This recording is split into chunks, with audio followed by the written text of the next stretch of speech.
தம்பி ஒரு ஸ்வீட் பீடா ஒண்ணு போடுற ராஜா. சமரசனே உங்க வியாபாரம் எல்லாம் எப்படி போய்? வியாபாரம் எல்லாம் டல்லா தான் இருக்கு. நீ வேணா வா. வாய கழுவுப்பா, வாய கழுவு. வாயெல்லாம் சுத்தமா தாண்டா இருக்கு. ஒரு பேச்சு சொன்னா என்ன அங்க வர சொல்றது?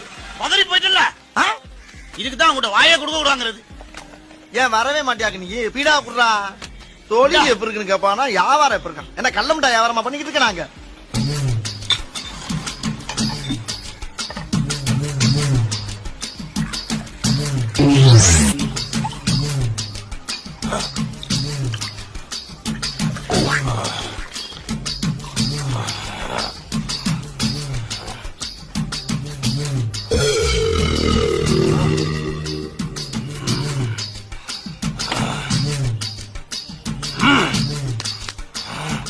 யார் இந்த முட்டைய இப்படி பாக்குறான்? பாத்துட்டு போறான். அம்மா அப்பா ஏன் அடிக்கிறா? ஏண்டா ஒரு மனுஷனை எவ்வளவு நேரம் திட்டுவேன்? திட்டினா? ஆமா, முதல்ல எங்க அப்பாவை நீ பச்சை பச்சையா திட்டின, ஒத்துக்கிட்டேன். எங்க அம்மாவை கொச்ச கொச்சையா திட்டின, ஒத்துக்கிட்டேன்.